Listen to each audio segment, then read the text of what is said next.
சொல்லுமா, வந்துட்டேன் பக்கத்தில். வரேன் வரேன் வரேன்.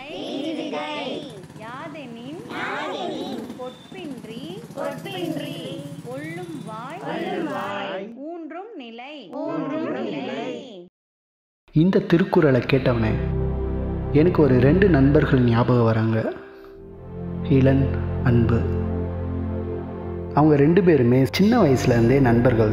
என்னதான் அன்பு இளனோட உயிர் நண்பனாக இருந்தாலும் இளனுக்குள்ளே இருக்கிற ஒரு பேய் அன்பு சொல்கிறத கேட்காம அவனை விட்டு ஒதுங்க வச்சுட்டே இருந்துச்சு. சரி வா வா, இதுக்கு தான் சிகரெட் அடிக்காதுன்னு சொல்கிறேன், கேட்குறியா? சரி வா, வாடா. அந்த பேய் என்னன்னா போதை.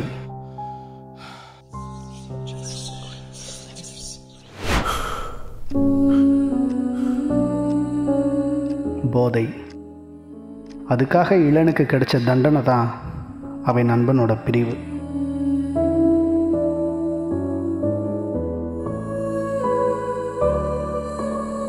அன்பு இளனை விட்டுட்டு எங்கேயோ போயிட்டான். அன்போட வீட்டுக்கு இளன் போய் பார்க்க போகிறப்பெல்லாம் அன்போட வீடும் போட்டி கிடந்துச்சு. அந்த சமயத்தில் தான் இளன் என்ன வந்து சந்தித்தான். அது பரவாயில்ல, நீ எப்போ வருவேன்னு சொல்கிற? நீ சொன்ன இடத்துல தான் நிற்கிறேன்.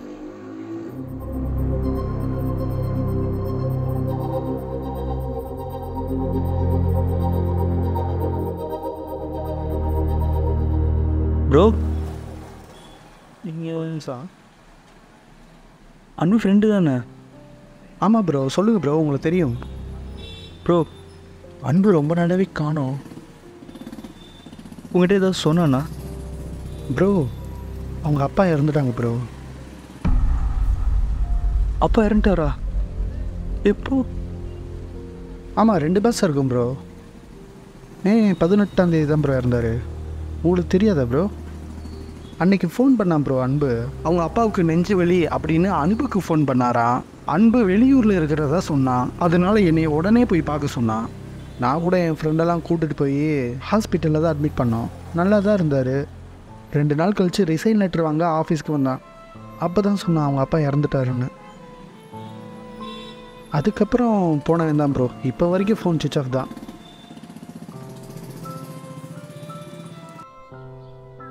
அப்பா, அன்புவோட அப்பா.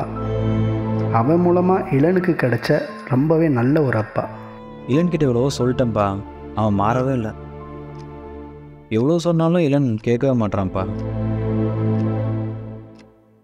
இளனோட போதை பழக்கம் அவனை மீள விடாமல் அன்புவோட அப்பாவை விட்டு விலகியே இருக்க வச்சிச்சு.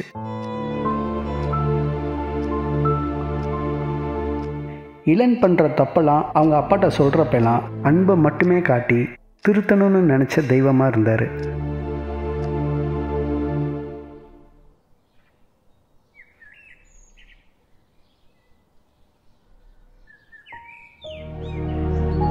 உடம்புல உண்டார காயம் கூட ஆறிடும்.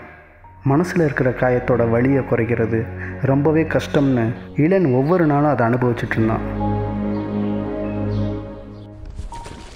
அன்பு இளனை பிடிச்சி இழுக்கிறப்பெல்லாம் தொல்லைன்னு நினச்சி எவ்வளவோ தடவை விலகி போயிருக்கான். அது எல்லாத்துக்குமே அர்த்தம் இருக்குதுன்னு அப்போ தான் புரிஞ்சுக்கிட்டான். ஏய், சிகரெட்டை தாண்டி ஏதோ ஒன்று புதுசாக ஸ்டார்ட் பண்ணியிருக்க போலையே.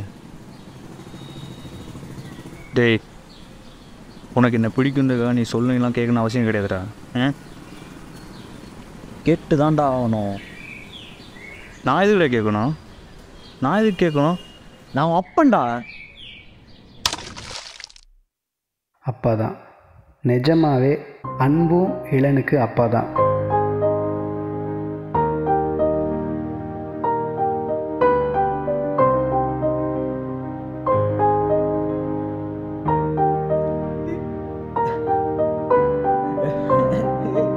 அன்பு இளனை அழுத்தினது எல்லாமே போதைன்ற பேயில இருந்து அவனை மீட்கிறதுக்கு தான்.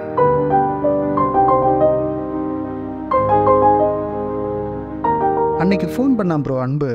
நான் கூட என் ஃப்ரெண்டெல்லாம் கூட்டிகிட்டு போய் ஹாஸ்பிட்டலில் தான் அட்மிட் பண்ணோம். என்னை சந்திச்சுட்டு போன பிறகு அவனுக்கு என்னென்னமோ தோணியிருக்கு. அன்போட அப்பா இறந்த மே 18 அன்பு எனக்கு ஃபோன் பண்ணுறதுக்கு முன்னாடியே இளனுக்கு நிறைய தடவை கால் பண்ணியிருக்கான்.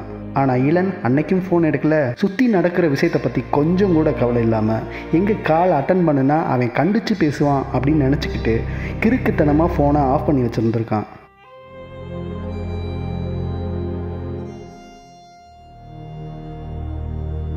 ஸோ இளன் அவனால தான் அன்புவோட அப்பா இறந்துருக்காரு அப்படின்ற ஒரு முடிவுக்கு வரான்.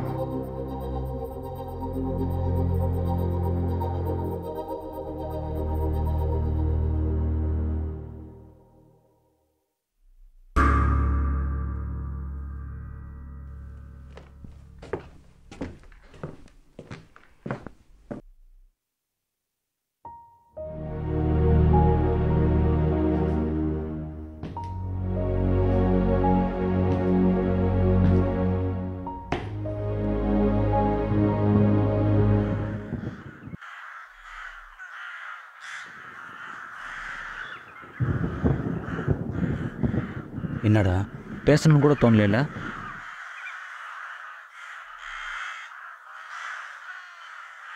என்னால் தானே எல்லாம்.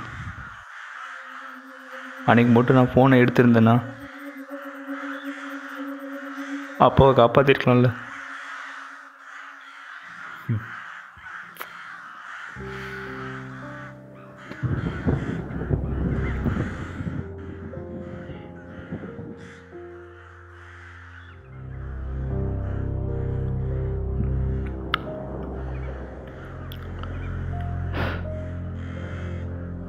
நடந்ததை யாராலையும் மாற்ற முடியாது, ஆனால் அதுலேருந்து கற்றுக்க முடியும்.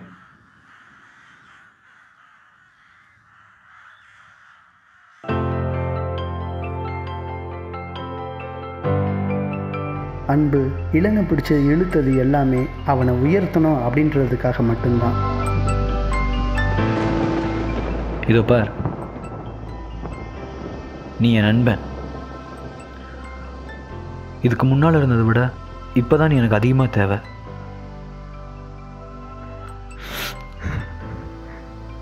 எனக்கும் தான்.